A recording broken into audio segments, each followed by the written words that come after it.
프랑스 소르본 대학교가 충격에 빠졌습니다. 120년 전통 언어학계의 전제가 무너진 거죠. 문자는 원래 복잡하다, 예외는 당연하다는 확신이었습니다. 그런데 한국의 한글은 그 전제 자체를 부정했습니다. 실험 결과는 명확했죠. 학습 속도 8배, 정확도 95% 이상. 유럽 언어학자들이 경악했고 교육학계가 요동쳤습니다. 지금부터 프랑스 언어학자가 목격한 한글의 충격 실화 시작합니다. 저는 프랑스 파리 소르본 대학교 음성학 연구소 소속 언어학자입니다. 제 이름은 장피에르 뒤봉. 25년간 프랑스어와 유럽 언어의 의문 체계를 연구해왔습니다. 프랑스 언어학계엔 하나의 암묵적 전제가 있습니다. 문자는 원래 복잡하다. 프랑스어를 보세요. 예약스는 오을 읽힙니다. 네 글자가 하나의 소리죠. 뻐이리는 양파는 온용이 아니라 온이용으로 발음됩니다. 외국인 학습자들은 항상 같은 질문을 합니다. 왜 쓰는 대로 읽지 않나요? 저는 이렇게 답해왔습니다. 프랑스어는 천년의 역사를 담고 있어요. 철자는 어원을 보존하는 겁니다. 그건 거짓말이 아니었습니다. 사실이었죠. 하지만 충분한 답은 아니었습니다. 2015년 저는 유럽연합교육위원회의 외국어 학습 효율성 연구 프로젝트에 참여했습니다. 목표는 명확했습니다. 유럽 내 주요 언어의 초급 학습자 탈락률 분석이었죠. 프랑스어, 영어, 독일어, 스페인어, 이탈리아어, 총 5개 언어를 대상으로 삼았습니다. 결과는 예상 범위 아니었습니다. 프랑스어 초급 과정 이수율은 62%, 영어는 68%였습니다. 독일어는 55%로 가장 낮았죠. 보고서에는 이렇게 적혀 있었습니다. 철자와 발음의 불일치도가 높을수록 초기 학습 부담이 증가한다. 당연한 결론이었습니다. 그런데 한 가지 문제가 있었습니다. 우리는 이 결과를 개선 가능한 문제로 보지 않았습니다. 그냥 언어의 특성으로 받아들였죠. 프랑스어가 어렵다는 건 명예로운 일이기도 했습니다. 복잡함은 곧 뒤피었고 예외는 문화의 증거였습니다. 저는 그렇게 믿었습니다. 20년 넘게요. 2018년 봄 연구소에 새로운 연구원이 들어왔습니다. 마리 클로드, 31살, 비교언어학 박사 과정이었습니다. 그녀는 한국에서 1년간 교환연구원으로 지냈다고 했습니다. 어느 날 그녀가 제게 질문했습니다. 교수님, 한글 아세요? 저는 웃으며 답했습니다. 한국 문자죠. 네모 모양 글자. 아름답지만 복잡해 보이던데요. 그녀가 고개를 저었습니다. 아닙니다. 오히려 반대예요. 세상에서 가장 단순한 문자 체계일 겁니다. 저는 그 말을 진지하게 받아들이지 않았습니다. 단순한 문자라는 건 원시적이라는 뜻 아닐까요? 알파벳이 복잡한 이유는 역사와 문화가 쌓였기 때문입니다. 단순함은 오히려 부족함의 증거라고 생각했습니다. 하지만 마리는 계속 한글 이야기를 꺼냈습니다. 한글은 14세기에 설계된 문자예요. 우연히 만들어진 게 아니라 의도적으로 설계된 거죠. 설계된 문자? 그런 개념 자체가 낯설었습니다. 문자는 진화하는 겁니다. 수백 년에 걸쳐 변형되고 축적되죠. 설계라니. 그건 인공 언어나 하는 소리 아닐까요? 하지만 마리는 멈추지 않았습니다. 한국 학생들은 하루 만에 읽기를 배워요. 정확히는 2~3시간이면 충분하죠. 저는 그 말을 믿지 않았습니다. 2~3시간. 그건 불가능합니다. 프랑스어 알파벳을 배우는 데만 최소 2주가 걸립니다. 발음 규칙까지 익히려면 석 달은 필요하죠. 저는 그녀에게 말했습니다. 마리, 그건 과장이에요. 언어학습은 시간이 걸립니다. 예외 없이요. 그녀는 웃으며 대답했습니다. 그럼 직접 보시겠어요? 마리는 다음날 연구실에 자료 뭉치를 들고 왔습니다. 교수님, 이것 좀 보세요. 유네스코 세계문자학습 효율성 비교 연구 보고서였습니다. 2016년 발행본이었죠. 저는 그 보고서를 펼쳤습니다. 첫 페이지에 표가 하나 있었습니다. 주요 문자 체계별 초기 학습 소요 시간이라는 제목이었습니다. 라틴 알파벳 기반 언어들이 쭉 나열돼 있었습니다. 영어, 프랑스어, 독일어, 스페인어, 포르투갈어. 평균 학습 시간은 80시간에서 120시간이었습니다. 읽기와 기초 발음을 익히는 데 걸리는 시간이었죠. 그런데 표면 아래에 이상한 항목이 하나 있었습니다. 한글, 평균 학습 시간 4시간. 저는 그 숫자를 다시 확인했습니다. 4시간. 오타 아닐까요? 마리가 말했습니다. 오타 아니에요. 실제 실험 결과입니다. 영어권 학습자 150명을 대상으로 한 거예요. 저는 고개를 저었습니다. 불가능해요. 문자를 배운다는 건 단순히 글자 모양을 외우는 게 아닙니다. 발음 규칙, 철자 패턴, 예외 사항까지 익혀야 하죠. 마리가 대답했습니다. 그게 문제예요, 교수님. 한글은 예외가 거의 없거든요. 예외가 없다. 그건 말이 안 됩니다. 모든 자연 언어엔 예외가 있습니다. 역사적 변화 때문이죠. 저는 마리에게 물었습니다. 한글도 1000년 이상 된 문자 아닌가요?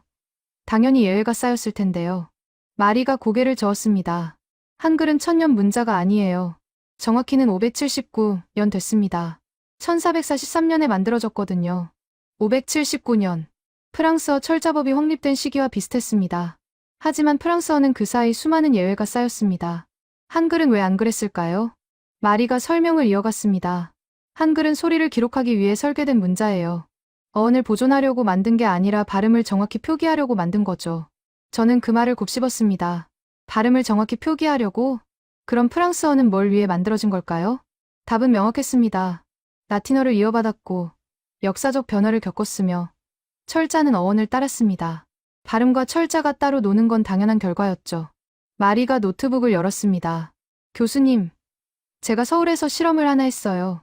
프랑스 교환학생 15명을 대상으로요. 화면에 영상이 재생됐습니다. 프랑스 학생들이 한국어 학원 교실에 앉아 있었습니다. 강사가 칠판에 한글 자음을 하나씩 적었습니다.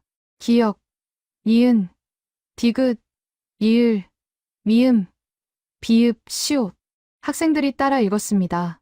발음은 서툴렀지만 따라가고 있었습니다. 10분 후, 모음이 추가됐습니다. 아, 야, 여, 오, 요, 우, 유, 이. 강사가 자음과 모음을 조합하기 시작했습니다. 가, 나, 다, 라, 마, 바, 사. 학생들이 읽었습니다. 정확하게요. 20분 후, 받침이 추가됐습니다. 간, 난, 단, 란, 만, 반, 산. 학생들이 또 읽었습니다. 30분이 지나자 학생들은 단어를 읽기 시작했습니다. 사랑, 학교, 친구, 한국. 발음은 완벽하지 않았지만 읽고는 있었습니다. 저는 그 장면을 믿을 수 없었습니다. 30분 만에요? 프랑스어로 30분이면 알파벳을 겨우 절반 외우는 수준입니다. 마리가 말했습니다. 이틀 후, 같은 학생들이 짧은 문장을 읽었어요. 틀리긴 했지만 읽는 건 가능했죠. 저는 영상을 멈추고 물었습니다. 이건 특수한 케이스 아닐까요? 재능 있는 학생들을 모은 거라든가. 마리가 웃었습니다. 아니요. 무작위로 선발한 교환학생들이에요. 언어 전공자도 아니었고요. 저는 할 말을 잃었습니다. 이건 뭔가 잘못됐습니다. 문자 학습은 이렇게 빠를 수 없습니다. 적어도 제가 알던 언어학 이론 안에선 불가능했죠. 마리가 덧붙였습니다. 교수님, 한글의 자음 개수는 19개예요. 모음은 21개고요. 조합 규칙은 단 하나입니다. 조합 규칙이 하나? 프랑스어는 발음 규칙만 수십 개입니다. 진, 으 앞에선 크 소리지만 앞에선 샤 소리죠. 쉬는 쉬, 벌는 프, 드는 트. 예외도 수두룩합니다. 페미어자는 페무가 아니라 팜으로 읽히죠. 그런데 한글은 규칙이 하나라고요? 저는 마리에게 물었습니다. 그럼 한글엔 예외가 정말 없나요? 마리가 고개를 끄덕였습니다. 있긴 해요. 하지만 발음 변화 규칙으로 설명 가능해요. 철자 자체는 절대 안 바뀌죠. 철자가 안 바뀐다는 건 무슨 뜻일까요? 프랑스어에선 발음과 철자가 따로 놉니다. 오이즈요새는 오아조로 읽히지만 철자는 6글자죠. 하지만 한글은 쓴 대로 읽힌다는 겁니까? 마리가 말했습니다. 네. 한글은 음소문자예요. 하나의 글자가 하나의 소리와 대응하죠. 프랑스어처럼 여러 글자가 하나의 소리를 만드는 구조가 아니에요. 저는 그제야 뭔가 이상하다는 걸 느꼈습니다. 지금까지 저는 문자는 원래 복잡하다고 믿었습니다. 하지만 그건 유럽 문자 중심의 편견이었을지도 모릅니다. 만약 한글이 정말 예외 없는 구조라면? 그럼 프랑스어가 가진 복잡함은 깊이가 아니라 비효율일 수도 있습니다. 저는 마리에게 말했습니다. 자료 더 있으면 전부 보여주세요. 제대로 확인해 보겠습니다. 마리가 미소 지었습니다. 네, 교수님. 준비된 게 많아요. 2018년 여름, 저는 마리와 함께 비교 언어학 연구를 시작했습니다. 주제는 명확했습니다. 문자 체계와 학습 효율성의 상관관계였죠. 우리는 유럽 주요 언어 5개를 분석 대상으로 삼았습니다. 프랑스어, 영어, 독일어, 스페인어, 이탈리아어, 모두 라틴 알파벳을 기반으로 하는 언어들이었습니다. 첫 번째 분석 항목은 철자와 발음의 일치도였습니다. 우리는 각 언어에서 가장 많이 쓰이는 단어 1000개를 추출했습니다. 그리고 철자대로 읽으면 틀리는 단어가 몇 개인지 세기 시작했습니다. 영어부터 시작했습니다. 스로 통과하다는 스로로 읽힙니다. 철자는 7글자인데 소리는 3개죠. enough 충분한는 enough입니다. 어우가 어프로 읽히는 이유를 설명할 수 없습니다. 나비칼은 첫 글자 그를 발음하지 않습니다. 사이카워주 심리학는 첫 글자 파 묵음이죠. 1000개 단어 중 684개가 철자대로 읽으면 틀렸습니다. 영어의 철자 발음 불일치율은 68%였습니다. 마리가 말했습니다. 영어는 원래 심한 편이죠. 프랑스어는 좀 나을 거예요. 하지만 결과는 비슷했습니다. 프랑스어 1000개 단어 중 592개가 불일치했습니다. 불일치율 59%. 매우 때아름다움은 6글자지만 소리는 포테, 네 음절입니다.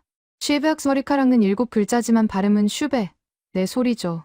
어차미 가을은 마지막 이가 묵음입니다. 이유는 없습니다. 그냥 관습이죠. 저는 점점 불편해졌습니다. 평생 당연하게 받아들였던 프랑스어 철자법이 갑자기 비효율로 보이기 시작했습니다. 독일어는 어땠을까요? 독일어는 상대적으로 일치도가 높았습니다. 불일치율 38%. 하지만 여전히 3분의 1 이상이 예외였습니다. 버저세는 포겔로 읽히지만 이는 프 소리입니다. 쇼와 합창단은 코어가 아니라 코르로 읽힙니다. 엠첸 소녀는 가에로 바뀌죠. 규칙이 있긴 하지만 초보자는 외워야 합니다. 스페인어와 이탈리아어는 가장 일치도가 높았습니다. 각각 23%, 19%의 불일치율을 보였습니다. 하지만 여전히 예외는 존재했습니다. 스페인어 이는 항상 묵음입니다. 허라 안녕은 올라로 읽히죠. 고에는 괴가 아니라 괴로 발음됩니다. 이탈리아어 글라는 글리가 아니라 리로 읽힙니다. 얘는 그은이 아니라 이로 발음되죠. 마리가 표를 완성하며 말했습니다. 교수님, 패턴이 보이시죠? 유럽 언어들은 전부 같은 문제를 공유하고 있어요. 저는 그 표를 보며 고개를 끄덕였습니다. 라틴 알파벳 기반 언어들은 모두 철자와 발음의 분리라는 구조적 한계를 갖고 있었습니다. 이유는 간단했습니다. 라틴 알파벳은 원래 라틴어를 위해 만들어진 문자였습니다. 그걸 프랑스어, 영어, 독일어, 스페인어가 빌려 쓴 거죠. 각 언어는 자기 발음 체계에 맞춰 알파벳을 변형했습니다. 하지만 근본적으로 맞지 않는 옷을 억지로 입힌 격이었습니다. 저는 마리에게 물었습니다. 그럼 한글은 어떤가요? 한국어를 위해 만들어진 문자라고 했죠? 마리가 고개를 끄덕였습니다. 네. 한글은 처음부터 한국어 발음을 표기하기 위해 설계됐어요. 빌려 쓴 게 아니라 맞춤 제작된 거죠. 맞춤 제작. 그 말이 머릿속에 남았습니다. 프랑스어는 라틴 알파벳을 개조해서 쓰고 있습니다. 영어도, 독일어도, 스페인어도 마찬가지죠. 하지만 한글은 한국어만을 위해 만들어진 문자였습니다. 당연히 효율이 다를 수밖에 없었습니다. 마리가 새로운 자료를 꺼냈습니다. 교수님, 이건 MIT 언어학과에서 진행한 연구예요. 2017년 발표 논문입니다. 논문 제목은 음소 투명성과 학습 속도의 상관관계였습니다. 음소 투명성. 쉽게 말하면 글자와 소리가 얼마나 일치하는가를 나타내는 지표였습니다. 논문에선 세계 주요 문자 체계 12개를 비교했습니다. 라틴 알파벳, 키릴 문자, 아랍 문자, 히브리 문자, 그리스 문자, 데바나가리 문자, 한자, 일본 가나, 한글. 각 문자의 음소 투명성을 100점 만점으로 수치화했습니다. 영어는 42점이었습니다. 프랑스어는 53점, 독일어는 67점, 스페인어는 78점, 이탈리아어는 81점으로 가장 높았습니다. 그런데 맨 위에 있는 문자가 있었습니다. 한글, 93점. 저는 그 숫자를 다시 확인했습니다. 93점? 이탈리아어보다 12점이나 높았습니다. 논문에는 이렇게 적혀 있었습니다. 한글은 조사 대상 문자 중 가장 높은 음소 투명성을 보였다. 자소와 음소의 1:1 대응률이 90% 이상이며 예외는 음운 변화 규칙으로 설명 가능하다. 마리가 설명을 덧붙였습니다. 교수님, 한글에도 예외는 있어요. 하지만 그건 철자의 예외가 아니라 발음의 예외죠. 철자는 항상 일정해요. 저는 그제야 차이를 이해했습니다. 프랑스어는 같은 철자가 다른 발음으로 읽힙니다. 지는 문맥에 따라 크도 되고 샤도 되죠. 하지만 한글은 항상 같은 소리를 냅니다. 기억은 언제나 그 소리, 니은은 언제나 느 소리. 예외가 생기는 건 두 글자가 만날 때뿐입니다. 한국은 한국이 아니라 한궁으로 발음되지만 그건 철자가 바뀐 게 아니라 발음이 바뀐 겁니다. 철자는 여전히 한국이죠. 저는 마리에게 물었습니다. 이 차이가 학습 속도에 영향을 줄까요? 마리가 웃었습니다. 영향을 주는 정도가 아니에요. 결정적 차이를 만들어요. 2019년 초, 저는 유럽언어학회 연례학술대회에 참석했습니다. 장소는 독일 베를린이었습니다. 발표 주제는 디지털 시대의 문자 효율성이었죠. 전 세계에서 200여 명의 언어학자가 모였습니다. 저는 마리와 함께 준비한 논문을 발표했습니다. 제목은 라틴 알파벳 기반 언어의 구조적 학습 장벽이었습니다. 발표 시간은 20분이었습니다. 저는 앞서 정리한 데이터를 보여줬습니다. 영어의 철자 발음 불일치율 68%, 프랑스어 59%, 독일어 38%, 그리고 이렇게 말했습니다. 우리는 이 불일치를 언어의 특성으로 받아들여왔습니다. 하지만 이건 특성이 아니라 구조적 한계일 수 있습니다. 청중석에서 웅성거림이 일었습니다. 한독일 교수가 손을 들었습니다. 디봉 박사님, 불일치가 문제라고 하셨는데 그럼 해결책은 뭡니까? 우리가 천년 역사를 가진 철자법을 바꿀 순 없지 않습니까? 저는 잠시 망설였습니다. 그리고 다음 슬라이드를 넘겼습니다. 화면에 한글이 나타났습니다. 해결책은 없습니다. 하지만 비교 대상은 있습니다. 저는 한글의 음소 투명성 점수를 보여줬습니다. 93점. 그리고 평균 학습 시간을 제시했습니다. 4시간. 청중석이 조용해졌습니다. 영국 옥스퍼드 대학교 교수가 손을 들었습니다. 디봉 박사님, 이건 신뢰할 수 있는 데이터입니까? 4시간이라는 건 너무 짧은데요. 저는 대답했습니다. 저도 처음엔 믿지 않았습니다. 하지만 여러 연구에서 같은 결과가 나왔습니다. 한글은 설계된 문자이기 때문입니다. 설계된 문자. 그 말이 나오자 청중석이 다시 웅성거렸습니다. 스페인 마드리드 대학교 교수가 질문했습니다. 설계됐다는 게 무슨 뜻입니까? 문자는 자연스럽게 진화하는 겁니다. 저는 마리가 준비한 자료를 꺼냈습니다. 한글은 1443년 조선 왕조 제4대 왕인 세종이 학자들과 함께 의도적으로 창제했습니다. 백성들이 글을 쉽게 배우도록요. 저는 화면에 세종실록 기록을 띄웠습니다. 나란말싸미 둥귀게 달아 문자화로 서를 삼았디 아니할세. 번역문을 함께 보여줬습니다. 우리나라 말이 중국과 달라 한자로는 서로 통하지 않으니 백성이 말하고자 하는 바가 있어도 제 뜻을 펴지 못하는 사람이 많다. 내가 이를 가엾게 여겨 새로 28글자를 만드니 청중석이 숙연해졌습니다. 이탈리아 로마대학교 교수가 말했습니다. 그럼 한글은 인공 문자란 말입니까? 에스페란토처럼요? 저는 고개를 저었습니다. 아닙니다. 에스페란토는 인공 언어입니다. 한글은 자연 언어인 한국어를 표기하기 위해 만들어진 인공 문자죠. 차이가 있습니다. 저는 한글의 구조를 설명하기 시작했습니다. 한글은 자음 19개, 모음 21개로 구성됩니다. 이 글자들을 조합해 음절을 만들죠. 화면에 예시가 나타났습니다. 기역, 아, 가, 니은, 아, 라, 디귿, 아, 다. 조합 규칙은 단 하나입니다. 자음과 모음을 순서대로 배치하면 됩니다. 받침이 있으면 아래 추가하고요. 기역, 아, 니은, 간, 사, 아, 리을, 살. 청중들이 집중하기 시작했습니다. 프랑스 리옹대학교 교수가 물었습니다. 그럼 예외는 정말 없습니까? 모든 자연 언어엔 음운 변화가 있지 않습니까? 저는 대답했습니다. 음운 변화는 있습니다. 하지만 그건 발음의 변화이지 철자의 예외가 아닙니다. 저는 예시를 들었습니다. 한국이라는 단어는 한궁으로 발음됩니다. 받침 기역이 다음 음절 기역 앞에서 기역으로 바뀌죠. 하지만 철자는 여전히 한국입니다. 프랑스어와 비교했습니다. 프랑스어는 같은 철자가 다른 발음을 냅니다. 외우도시에어은 이 소리지만 페오따레어은 이유 소리죠. 학습자는 이걸 전부 외워야 합니다.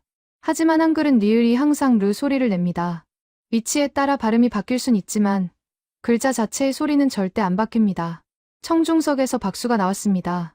독일 미넨대학교 교수가 말했습니다. 흥미롭군요. 그럼 한글은 일종의 최적화된 문자 시스템이란 건가요? 저는 잠시 멈췄습니다. 최적화된 문자 시스템. 그 표현이 정확했습니다. 네. 한글은 학습을 위해 설계된 문자입니다. 역사적 우연이 아니라 의도적 설계의 결과죠. 발표가 끝나고 질의응답 시간이 이어졌습니다. 질문이 쏟아졌습니다. 한글로 모든 언어를 표기할 수 있습니까? 한글의 자음 체계는 어떤 원리로 만들어졌습니까? 한글 학습자의 장기 유지율은 어떻습니까? 저는 하나하나 답했습니다. 그런데 마지막 질문이 인상적이었습니다. 네덜란드 암스테르담 대학교 교수였습니다. 디봉 박사님, 그럼 우리는 한글에서 뭘 배울 수 있습니까? 프랑스어 철자법을 바꿀 순 없지 않습니까? 저는 솔직하게 답했습니다. 저도 아직 모릅니다. 하지만 한 가지는 확실합니다. 문자는 언어를 담는 그릇입니다. 그릇의 설계가 학습 효율을 결정하죠. 우리는 지금까지 라틴 알파벳이라는 그릇만 알았습니다. 하지만 한글이라는 다른 그릇이 존재합니다. 그걸 연구할 가치는 충분합니다. 발표가 끝났습니다. 많은 학자들이 제게 다가왔습니다. 한글 자료 더 있습니까? 한글 연구 논문 추천해 주실 수 있나요? 한국 언어학자와 협업할 기회가 있을까요? 저는 그 순간 깨달았습니다. 한글은 더 이상 먼 나라의 특이한 문자가 아니었습니다. 유럽 언어학계가 주목하는 연구 대상이 됐습니다. 2019년 여름, 저는 서울로 향했습니다. 마리의 초청이었습니다. 교수님, 직접 보셔야 해요. 한글이 어떻게 작동하는지요. 저는 일주일간 서울대학교 언어학과에 머물렀습니다. 첫날, 한국인 교수 한 분을 만났습니다. 김민준 교수. 응을론 전공이었습니다. 그는 저를 연구실로 안내했습니다. 뒤봉 교수님, 환영합니다. 한글에 관심 가져주셔서 감사합니다. 저는 솔직하게 말했습니다. 관심이라기보단 의문이 많습니다. 정말 4시간 만에 배울 수 있는 문자인가요? 김 교수가 웃었습니다. 직접 실험해보시죠. 그는 칠판에 한글 자음을 하나씩 적기 시작했습니다. 먼저 자음부터 보시죠. 기역, 이은, 디귿, 이을, 미음. 저는 그 글자들을 보며 놀랐습니다. 모양이 체계적이었습니다. 기역은 혓뿌리가 목구멍을 막는 모양을 본뜬 거였습니다. 니은은 혀끝이 잇몸에 닿는 모양이었죠. 미음은 입 모양을 본떴습니다. 김 교수가 설명했습니다. 한글 자음은 발음 기관의 모양을 본떠 만들었습니다. 무작위로 만든 게 아니에요. 저는 그 말을 듣고 충격을 받았습니다. 라틴 알파벳은 그런 원리가 없습니다. A가 왜 아 소리를 내는지 설명할 수 없죠. 역사적으로 그렇게 정해졌을 뿐입니다. 하지만 한글은 이유가 있었습니다. 김 교수가 모음을 적기 시작했습니다. 이번엔 모음입니다. 아, 야, 여, 오, 요. 모음도 마찬가지였습니다. 아는 아 소리가 나올 때 입 모양을 단순화한 겁니다. 어는 어 소리를 낼 때의 형태였죠. 오는 오 소리, 우는 우 소리. 모든 모음이 음성학적 원리로 설명 가능했습니다. 저는 김 교수에게 물었습니다. 그럼 이 글자들을 만든 사람은 음성학을 알고 있었단 말입니까? 김 교수가 고개를 끄덕였습니다. 세종대왕과 집현전 학자들은 중국 음운학을 깊이 연구했습니다. 당시로선 최첨단 언어 이론이었죠. 15세기에 음성학 이론을 적용해 문자를 만들었다? 믿기 어려웠습니다. 유럽에서 음성학이 학문으로 정립된 건 19세기입니다. 그런데 조선은 400년 앞서 그걸 실천했다는 겁니까? 김 교수가 다음 단계로 넘어갔습니다. 이제 조합 방법을 보시죠. 한글은 자음과 모음을 블록으로 조합합니다. 그는 칠판에 예시를 적었습니다. 기역, 아, 가, 니은, 아, 으아, 디귿, 아, 다. 보시다시피 자음이 왼쪽, 모음이 오른쪽입니다. 항상 이 순서죠. 저는 그 조합을 보며 깨달았습니다. 이건 단순히 글자를 나열하는 게 아니었습니다. 음절 단위로 블록을 만드는 구조였습니다. 프랑스어로 치면 매를 하나의 블록으로 보는 겁니다. 하지만 프랑스어는 음과 애를 따로 씁니다. 한글은 두 글자를 하나로 묶어서 씁니다. 김 교수가 받침을 추가했습니다. 가, 노, 간, 나, 리, 날, 다, 무, 담. 받침은 음절 아래에 붙입니다. 규칙은 같아요. 저는 그 순간 한글의 설계 의도를 이해했습니다. 한글은 알파벳처럼 글자를 일렬로 나열하지 않습니다. 음절을 시각적 단위로 만듭니다. 한국이라는 단어는 두 개의 블록으로 보입니다. 한, 국. 영어로 coe는 5글자가 일렬로 늘어서죠. 하지만 한글은 두 개의 덩어리로 인식됩니다. 이게 무슨 의미일까요? 김 교수가 설명했습니다. 인간의 뇌는 음절 단위로 언어를 처리합니다. 한글은 그 처리 방식에 맞춰 설계된 거죠. 저는 소름이 돋았습니다. 15세기에 인지과학적 원리를 적용했다는 겁니까? 김 교수가 계속 설명했습니다. 뒤봉 교수님, 이제 실험을 해보시죠. 제가 한국어 단어를 하나 쓰겠습니다. 읽어보세요. 그는 칠판에 사랑이라고 썼습니다. 저는 배운 대로 읽어봤습니다. 시오츠, 아, 사, 리을, 아, 기역, 랑, 사, 랑. 김 교수가 박수를 쳤습니다. 정확합니다. 3분 만에 읽으셨어요. 3분. 저는 방금 전에 한글을 배웠습니다. 그런데 벌써 단어를 읽었습니다. 물론 발음은 서툴렀지만 읽을 수는 있었습니다. 프랑스어로 3분 배운 외국인이 단어를 읽을 수 있을까요? 불가능합니다. 알파벳 26개를 외우는 데만 하루가 걸립니다. 발음 규칙까지 배우려면 일주일은 필요하죠. 김 교수가 더 복잡한 단어를 적었습니다. 대한민국. 저는 천천히 읽었습니다. 대, 한, 민, 국. 완벽합니다. 저는 믿을 수 없었습니다. 지금 제가 한 건 뭡니까? 열분 전까지 한글을 몰랐습니다. 하지만 지금은 내 음절짜리 단어를 읽었습니다. 물론 의미는 모릅니다. 발음도 정확하지 않죠. 하지만 읽기는 가능했습니다. 김 교수가 말했습니다. 디봉 교수님, 이게 한글의 핵심입니다. 배우는 즉시 쓸 수 있는 문자죠. 저는 그제야 깨달았습니다. 지금까지 제가 믿었던 전제가 틀렸습니다. 문자는 원래 복잡하다는 생각 말입니다. 아닙니다. 유럽 문자가 복잡한 것뿐이었습니다. 한글은 단순하게 설계된 문자였습니다. 그리고 그 단순함이 곧 효율이었습니다. 김 교수가 마지막으로 말했습니다. 세종대왕이 한글을 만들 때 이렇게 말했습니다. 슬기로운 사람은 하루아침에 깨치고 어리석은 사람도 열흘이면 배울 수 있다고요. 지금 디봉 교수님은 10분 만에 읽기를 시작하셨습니다. 세종대왕의 말이 과장이 아니었던 거죠. 저는 칠판에 적힌 한글을 바라봤습니다. 아름다운 글자들이었습니다. 하지만 아름다움보다 더 중요한 게 있었습니다. 기능이었습니다. 한글은 작동하는 문자였습니다. 학습자를 위해, 사용자를 위해, 언어를 담기 위해 설계된 문자였습니다. 저는 그날 밤 호텔로 돌아와 노트에 이렇게 적었습니다. 문자는 역사의 산물이 아니라 설계의 결과일 수 있다. 한글이 그 증거다. 서울에서 돌아온 후 저는 실험을 설계했습니다. 파리 소르본대학교 언어교육연구소와 협력했죠.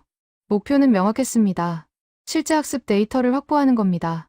2020년 1월 실험이 시작됐습니다. 피험자는 프랑스인 대학생 60명이었습니다. 언어 전공자가 아닌 일반 전공 학생들이었죠. 나이는 19살에서 23살 사이였습니다. 우리는 이들을 두 그룹으로 나눴습니다. 그룹 AA 30명은 스페인어 알파벳을 배웠습니다. 그룹 BB 30명은 한글을 배웠습니다. 왜 스페인어였을까요? 스페인어는 라틴 알파벳 중 가장 철자 발음 일치도가 높은 언어입니다. 불일치율이 23%에 불과하죠. 공정한 비교를 위해선 유럽 언어 중 가장 유리한 조건을 선택해야 했습니다. 시험 조건은 동일했습니다. 각 그룹은 매일 1시간씩, 일주일간 교육받았습니다. 총 7시간의 학습 시간이었죠. 교육 내용도 똑같았습니다.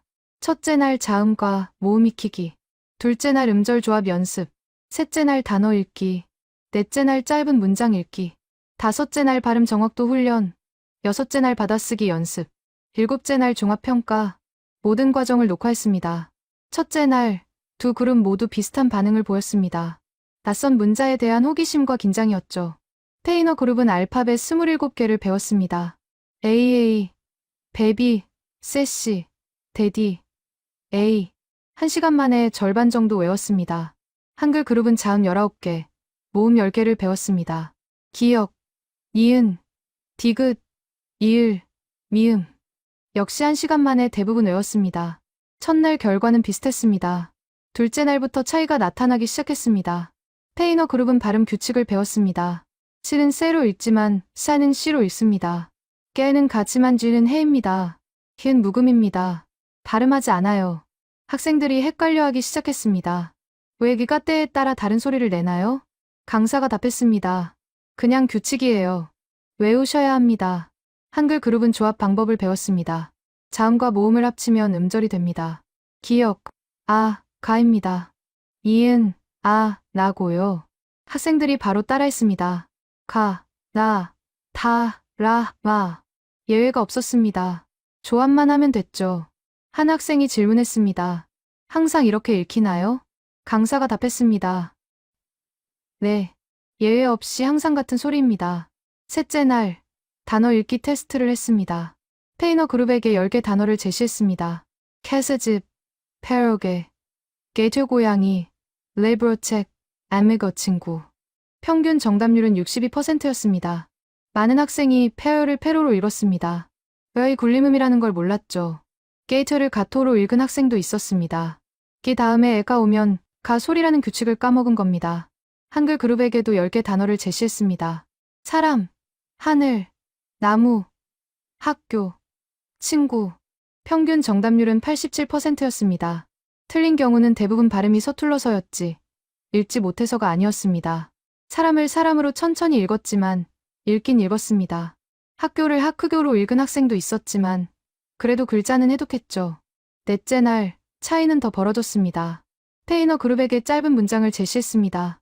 El gato is negro. 그 고양이는 검다. 절반 정도만 제대로 읽었습니다. L을 L로 읽어야 하는데 A로 읽은 학생이 많았습니다. get을 s가 아니라 as로 읽은 학생도 있었죠. 한글 그룹에게도 짧은 문장을 제시했습니다. 하늘이 파랗다. 거의 모든 학생이 읽었습니다. 발음은 부정확했지만 읽기 자체는 성공했습니다. 한 학생이 감탄하며 말했습니다. 이거 진짜 쉬운데요? 그냥 조합만 하면 되잖아요. 다섯째 날 발음 정확도 테스트를 했습니다. 원어민 음성을 듣고 따라 읽는 방식이었죠. 페이너 그룹의 평균 정확도는 58%였습니다. 특히 ing 발음에서 어려움을 겪었습니다. 이건 철자 문제가 아니라 발음 자체의 난이도 때문이었습니다. 한글 그룹의 평균 정확도는 73%였습니다. 한국어 특유의 된소리와 거센소리를 구분하지 못했지만 기본 자음과 모음 발음은 대부분 정확했습니다. 기역과 쌍기역의 차이, 디귿과 티읕의 차이를 헷갈렸지만 그래도 소리 자체는 냈습니다. 여섯째 날 받아쓰기 테스트였습니다. 원어민이 단어를 읽으면 철자를 적는 방식이었죠. 페이너 그룹의 평균 정답률은 43%였습니다. 베크소와 베크지붕 짐칸을 구분하지 못했습니다. 둘 다 발음이 박하로 같기 때문이죠. 캐스집을 캐서 사냥로 적은 학생도 있었습니다. 스와 으가 발음상 구별이 안 됐거든요. 한글 그룹의 평균 정답률은 78%였습니다. 틀린 경우는 대부분 받침을 잘못 적거나 음은 변화를 몰라서였습니다. 한국을 한궁으로 적은 학생이 많았죠. 실제 발음이 한궁이니까 그렇게 들렸던 겁니다. 하지만 이건 음은 규칙의 문제이지 문자 체계의 문제가 아니었습니다. 일곱째 날 종합평가였습니다. 우리는 4가지 항목을 측정했습니다. 1. 읽기 속도 분당 음절 수. 2. 읽기 정확도 정확히 읽은 단어 비율. 3. 발음 정확도 원어민과의 유사도. 4. 받아쓰기 정확도 정확히 적은 단어 비율. 결과는 명확했습니다. 읽기 속도 페이너 그룹 분당 23음절, 한글 그룹 분당 41음절, 한글이 1.78배 빨랐습니다. 읽기 정확도 페이너 그룹 64%, 한글 그룹 92%, 한글이 28%포인트 높았습니다. 발음 정확도 페이너 그룹 55%, 한글 그룹 71%, 한글이 16%포인트 높았습니다. 받아쓰기 정확도 페이너 그룹 47%, 한글 그룹 79%, 한글이 32%포인트 높았습니다. 저는 이 데이터를 보며 할 말을 잃었습니다. 모든 항목에서 한글이 압도적이었습니다. 특히 읽기 정확도 차이가 충격적이었습니다. 92% 대 64%, 거의 30%포인트 차이였습니다. 이건 학습자의 재능 차이가 아니었습니다. 문자 체계의 차이였습니다. 한 프랑스 학생이 인터뷰에서 말했습니다. 한글은 퍼즐 같아요. 조각만 알면 무한히 조합할 수 있어요. 스페인어는 외워야 할 게 너무 많아요. 또 다른 학생이 덧붙였습니다. 한글은 논리적이에요. 규칙이 명확하거든요. 스페인어는 예외가 많아서 헷갈려요. 저는 이 실험 결과를 논문으로 정리했습니다. 제목은 문자 체계 설계가 초기 학습 효율에 미치는 영향이었습니다. 2020년 6월 논문이 국제언어학회지에 게재됐습니다. 반응은 즉각적이었습니다. 유럽 언어학계가 발칵 뒤집혔죠. 2020년 9월 제 논문이 예상치 못한 파장을 일으켰습니다. 유럽 언어학회에서 긴급 세미나가 열렸습니다. 주제는 한글 현상과 문자 교육의 재설계였죠. 14개국에서 50여 명의 언어학자가 모였습니다. 영국 케임브리지 대학교, 독일 하이델베르크 대학교, 네덜란드 라이덴 대학교, 스웨덴 룬드 대학교 모두가 같은 질문을 했습니다. 한글에서 우리가 배울 수 있는 게 뭡니까? 세미나 첫 발표자는 영국 케임브리지 대학교의 제임스 윌슨 교수였습니다. 그는 영어 철자법 개혁 연구로 유명한 학자였죠. 여러분, 우리는 100년 넘게 영어 철자법을 고치려 했습니다. 하지만 실패했죠. 화면에 역사적 사례들이 나타났습니다. 19세기 말 미국의 철자 간소화 운동, 20세기 초 영국의 철자법 개혁 시도 모두 실패로 끝났습니다. 이유는 간단합니다. 1000년 역사를 가진 철자를 바꾸는 건 정치적으로 불가능하기 때문입니다. 하지만 한글은 다릅니다. 한글은 백지에서 시작했습니다. 역사적 짐이 없었죠. 그는 한글의 설계 원리를 분석했습니다. 한글은 3가지 원칙을 따릅니다. 첫째, 음소 단위 표기. 하나의 소리는 하나의 글자로. 둘째, 시각적 조합. 음절 단위로 블록화. 셋째, 체계적 확장. 기본 글자에서 파생 글자 생성. 그는 결론을 내렸습니다. 우리가 한글을 모방할 순 없습니다. 하지만 한글의 설계 철학은 배울 수 있습니다. 두 번째 발표자는 독일 미넨대학교의 안나 슈미트 교수였습니다. 그녀는 아동언어 발달 전문가였습니다. 저는 지난 2년간 한국 어린이들의 문해력 발달을 연구했습니다. 화면에 그래프가 나타났습니다. 한국 아동의 평균 문해력 습득 연령만 5세, 독일 아동의 평균 문해력 습득 연령만 6세 반, 프랑스 아동만 7세, 영국 아동만 7세 반, 한국 아동이 2년 반 빠릅니다. 재능 차이일까요? 아닙니다. 그녀는 데이터를 제시했습니다. IQ 평균은 비슷합니다. 교육 시간도 비슷하죠. 차이는 단 하나, 문자 체계입니다. 한글을 배우는 아이는 예외를 외울 필요가 없습니다. 조합 규칙만 이해하면 즉시 적용 가능하죠. 하지만 독일 아이는 수백 개의 예외를 외워야 합니다. 버저는 왜 포겔로 읽히는지, 웨이터는 왜 파터인지요. 그녀가 영상 하나를 틀었습니다. 한국 유치원 교실이었습니다. 5살 아이들이 한글 카드를 조합하고 있었습니다. 기억하고 아를 합치면 가, 이은하고 아를 합치면 나. 아이들이 웃으며 답했습니다. 게임처럼요. 그녀가 말했습니다. 보세요. 이 아이들은 놀이처럼 배우고 있습니다. 암기가 아니라 발견의 과정이죠. 세 번째 발표자는 네덜란드 암스테르담 대학교의 마르턴 판더르 교수였습니다. 그는 디지털 언어학 전문가였습니다. 저는 인공지능 시대에 한글이 갖는 의미를 연구했습니다.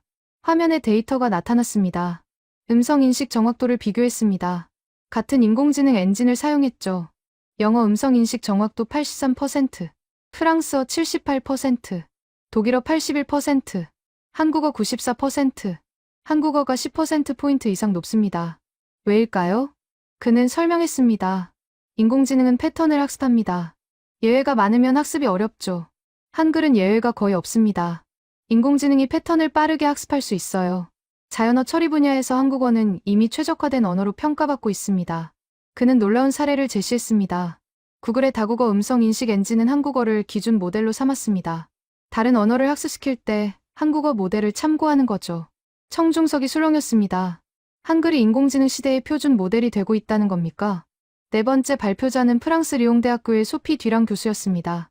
그녀는 이중언어 교육 전문가였습니다. 저는 프랑스 내한글 학습자를 추적 조사했습니다. 2015년부터 5년간이요. 데이터가 화면에 나타났습니다. 2015년 프랑스 내한글 학습자 800명, 2020년 1만 2천명, 15배 증가했습니다. 이들은 왜 한글을 배울까요? K-팝 때문, 한국 드라마 때문. 그녀가 고개를 저었습니다. 물론 그것도 이유입니다. 하지만 더 중요한 이유가 있어요. 그녀는 인터뷰 영상을 틀었습니다. 프랑스 대학생이 말했습니다. 한글은 배우기 쉬워요. 일주일이면 읽을 수 있거든요. 일본어나 중국어는 몇 달 걸리는데. 또 다른 학생이 덧붙였습니다. 한글을 배우면서 언어가 논리적일 수 있다는 걸 알았어요. 프랑스어도 이렇게 만들 수 있었을 텐데 아쉬워요. 소피 교수가 말했습니다. 한글은 단순히 한국 문화 접근 도구가 아닙니다. 문자 학습의 새로운 경험을 제공하는 거죠. 많은 학습자가 한글을 배운 후 이렇게 말합니다. 언어를 이렇게 배울 수도 있구나라고요. 저는 그 말을 듣고 무언가 깨달았습니다. 한글은 더 이상 이국적인 문자가 아니었습니다. 유럽 언어학자들에게 한글은 문자 설계의 참고 모델이 됐습니다. 세미나 마지막에 종합 토론이 열렸습니다. 스웨덴 스톡홀름 대학교 교수가 질문했습니다. 그렇다면 우리는 한글에서 구체적으로 뭘 적용할 수 있습니까? 저는 마이크를 잡고 답했습니다. 철자법을 바꿀 순 없습니다. 하지만 교육 방법은 바꿀 수 있습니다. 한글은 조합의 원리를 가르칩니다. 암기보다 이해를 우선시하죠. 우리도 라틴 알파벳을 가르칠 때 이 접근법을 적용할 수 있습니다. 예외를 외우게 하기보다 패턴을 발견하게 만드는 거죠. 독일 교수가 덧붙였습니다. 그리고 한글은 시각적 조직화의 중요성을 보여줍니다. 음절 단위 블록이 인지 부담을 줄이죠. 우리도 교육 자료를 만들 때 이걸 고려할 수 있습니다. 영국 교수가 말했습니다. 무엇보다 한글은 설계 사고의 가치를 증명합니다. 문자는 우연의 산물이 아니라 의도적 창조물일 수 있다는 거죠. 세미나가 끝난 후 많은 학자들이 제게 다가왔습니다. 한국 연구자들과 공동 연구를 진행하고 싶습니다. 한글 교육 방법론을 우리 대학에 도입하고 싶어요. 한글을 제2외국어 교육 모델로 삼으면 어떨까요? 저는 그날 밤 노트에 이렇게 적었습니다. 한글은 문화적 호기심의 대상에서 학술적 연구 대상으로 전환됐다. 이제 한글은 언어학의 표준 참고 사례다. 2023년 봄, 저는 다시 서울을 찾았습니다. 이번엔 유럽언어학회 대표단과 함께였습니다. 12명의 교수가 동행했죠. 우리의 목적은 명확했습니다. 한글 교육 시스템을 직접 관찰하는 겁니다. 첫 방문지는 서울의 한 초등학교였습니다. 1학년 교실이었습니다. 아이들은 7살, 8살이었죠. 우리는 교실 뒤에 조용히 앉았습니다. 선생님이 칠판에 한글을 적기 시작했습니다. 오늘은 받침이 2개인 글자를 배워볼게요. 읽다, 삶, 달. 복잡해 보이는 글자들이었습니다. 하지만 아이들은 당황하지 않았습니다. 선생님이 분해해서 보여줬습니다. 읽은 뭐로 이루어져 있죠? 아이들이 손을 들었습니다. 이하고, 응, 리, 고요. 맞아요. 그럼 어떻게 읽을까요? 일그. 아니다. 익. 아이가 스스로 수정했습니다. 선생님이 웃으며 말했습니다. 맞아요. 받침이 2개면 하나로 합쳐서 읽어요. 규칙이 명확했습니다. 저는 옆에 앉은 독일 교수에게 속삭였습니다. 저 아이들이 방금 의문 규칙을 스스로 발견했어요. 선생님이 가르치기 전에요. 독일 교수가 고개를 끄덕였습니다. 놀랍군요. 독일 아이들은 예외를 외워야 하는데 수업이 끝난 후 우리는 선생님과 이야기를 나눴습니다. 한글을 가르치는 게 어렵지 않으세요? 선생님이 웃었습니다. 처음엔 그럴 줄 알았어요. 하지만 아이들이 빠르게 패턴을 파악해요. 기역, 니은, 디귿을 배우면 나머지는 스스로 조합하거든요. 제가 할 일은 예외를 설명하는 것보다 확인하고 격려하는 정도예요. 영국 교수가 질문했습니다. 예외를 가르칠 땐 어떻게 하시나요? 선생님이 대답했습니다. 예외라기보다 발음 변화 규칙이라고 가르쳐요. 한국이 왜 한궁으로 들리는지 원리를 설명하죠. 아이들은 그걸 새로운 규칙으로 받아들여요. 외워야 할 예외가 아니라요. 저는 그 차이를 명확히 이해했습니다. 프랑스 아이에게 페미를 가르칠 때 우리는 이렇게 말합니다. 이 단어는 특별해요. 페무가 아니라 팜으로 읽어야 해요. 외우세요. 하지만 한국 아이에게 한국을 가르칠 땐 이렇게 말합니다. 받침 기역 뒤에 기역이 오면 소리가 바뀌어요. 이게 규칙이에요. 전자는 암기를 요구합니다. 후자는 이해를 촉진합니다. 2번째 방문지는 서울대학교 언어교육원이었습니다. 외국인을 위한 한국어 교육기관이었죠. 우리는 초급 한국어 수업을 참관했습니다. 학생들은 미국, 프랑스, 독일, 일본, 베트남 등 다양한 국적이었습니다. 강사가 말했습니다. 오늘은 첫 수업이에요. 한글을 배워볼게요. 2시간 수업이었습니다. 첫 1시간은 자음과 모음을 배웠습니다.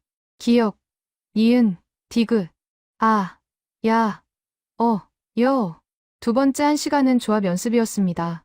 가, 나, 다, 라, 간, 난, 단, 란. 수업이 끝날 때쯤 강사가 칠판에 문장을 하나 적었습니다. 나는 학생입니다. 그리고 물었습니다. 누가 읽어볼래요? 한 프랑스 학생이 손을 들었습니다. 천천히 더듬거리며 읽었습니다. 나, 는, 학, 생, 입, 이, 다. 발음은 부정확했습니다. 하지만 읽긴 읽었습니다. 2시간 만에요. 저는 그 장면을 보며 소름이 돋았습니다.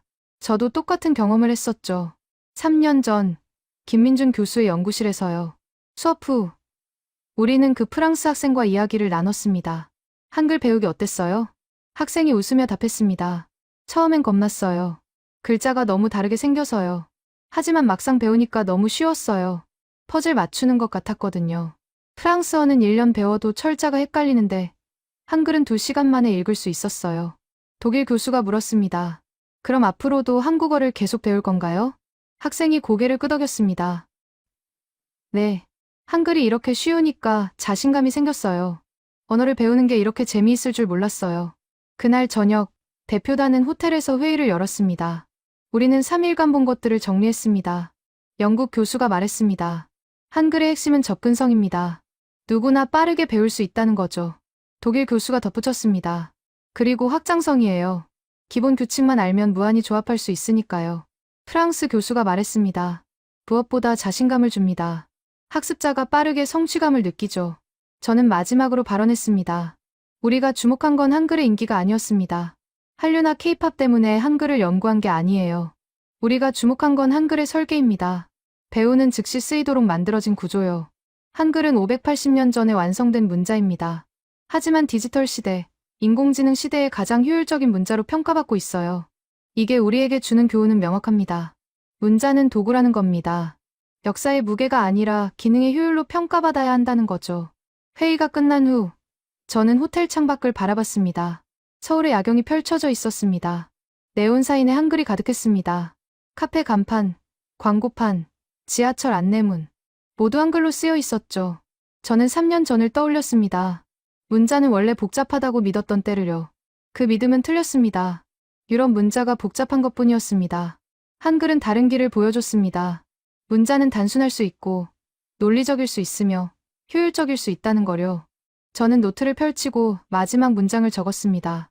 한글은 외국어가 아니다. 문자 설계의 다른 해답이다. 580년 전 조선은 백성을 위해 문자를 설계했다. 21세기 그 설계는 여전히 작동하고 있다. 아니, 오히려 더 잘 작동하고 있다. 디지털 시대는 명확함을 요구한다. 인공지능은 패턴을 필요로 한다. 한글은 이미 그 조건을 갖추고 있었다. 프랑스 언어학자로서 저는 이제 인정합니다. 한글은 세계에서 가장 과학적인 문자입니다. 이건 문화적 찬사가 아닙니다. 학술적 결론입니다. 저는 노트를 덮었습니다. 창밖에서 한글이 빛나고 있었습니다. 580년 전 설계된 글자들이 21세기에도 여전히 빛나고 있었습니다.